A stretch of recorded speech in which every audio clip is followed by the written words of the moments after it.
how is Michigan's next water crisis overlooked for years?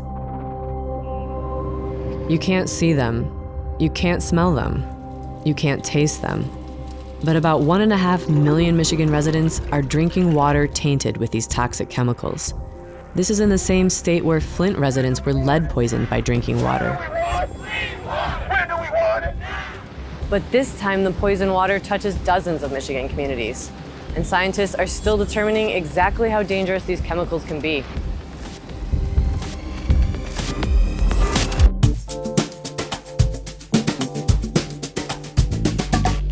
Jack McNaughton was 2 years old when his family got some scary news.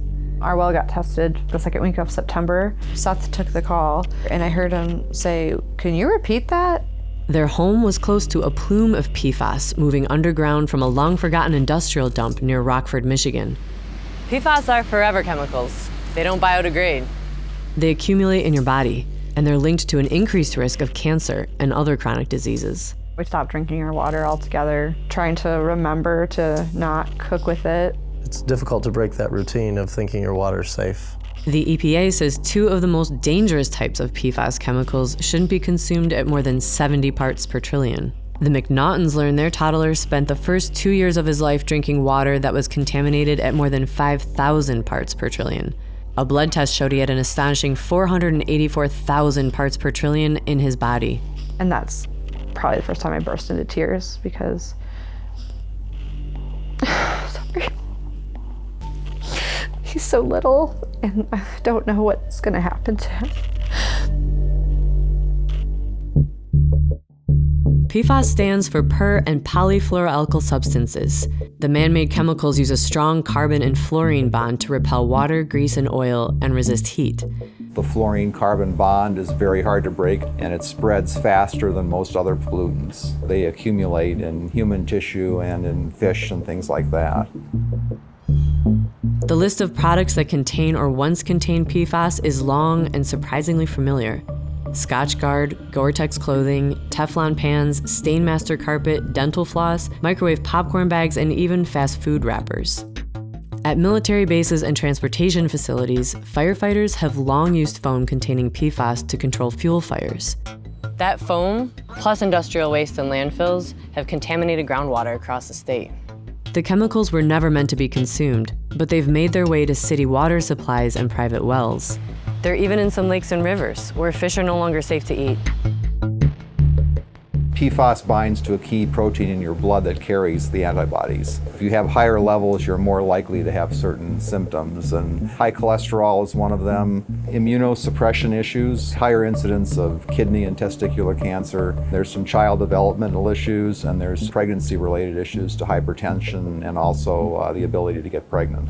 My cholesterol was like high. I thought, that's weird. I'm pretty active and I don't have cholesterol problems in my family. And then for Jack, he had 13 vials of blood drawn out of him, and they found 2 of his vaccinations were ineffective. He gets sick a lot more often than his peers in his class at school. And then for me, we can't positively link it, but we had originally put our family planning on hold when we found out about our well water since we started trying again. So I had 2 miscarriages in a row. The contamination source near the McNaughton's home points to Wolverine Worldwide, a $2.2 billion company behind shoe brands like Hush Puppy, Merrell, Sperry, and Stride Rite. Hush Puppy shoes, which were a very revolutionary shoe in the 50s, involved taking pig skin and then treating it with Scotchgard to make it waterproof. Scotchgard was a miracle product that waterproofed things, and it also made things stain resistant. Tanneries are very inefficient. For every 1,000 grams of leather they produce about 850 grams of waste, and that has to be disposed of somewhere. A community group concerned about historical chemical use at the Wolverine site spent years searching for evidence of contamination. In 2012, they actually came to my office and brought me a bunch of maps that they hand drew with where the contaminants were, pictures of the hides sticking out of the side of the stream banks. And then one of our citizens found out that there was this disposal going on at House Street, and there were houses built right around the disposal area. We confronted the DEQ with a memo about House Street and about the tannery being a potential PFAS site. They didn't really take an issue of it until 2017. In a statement, Wolverine Worldwide says it has worked to ensure all affected residents have access to safe drinking water.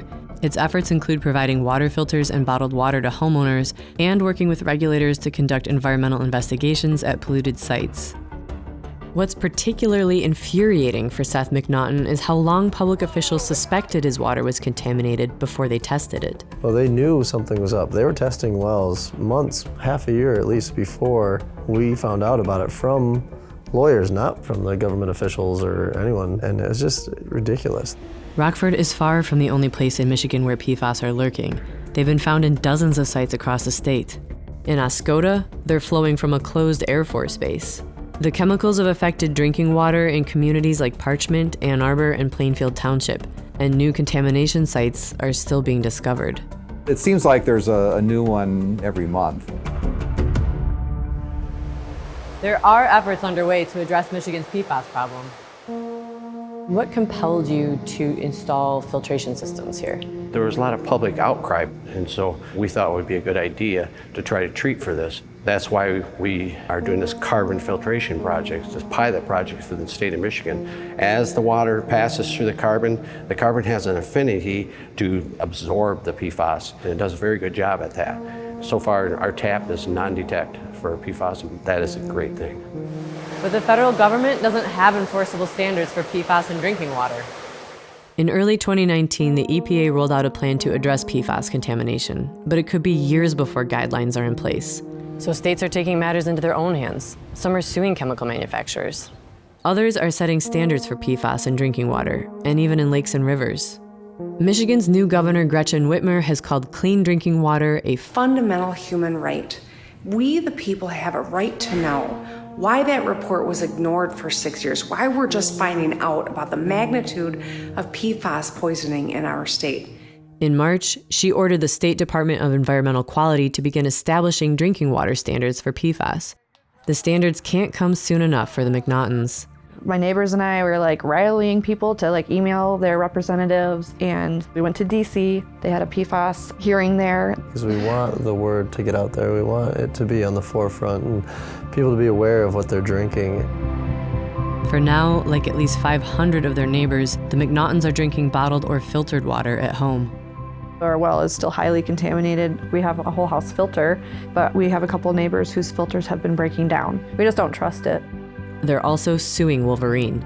So is the state, which wants the company to pay millions for new water lines in polluted neighborhoods, so kids like Jack can someday safely drink the water at their own homes. I'm happy to see Jack growing up, and he's so smart and he talks so much. He's going to be growing up, and this is still going to be in a system. Hopefully there'll be more studies by then and more information, but We want to, get our mind off things. yeah, and have fun while we can because we don't know what our future holds. We're just ready to be normal, but I don't think that's ever going to happen.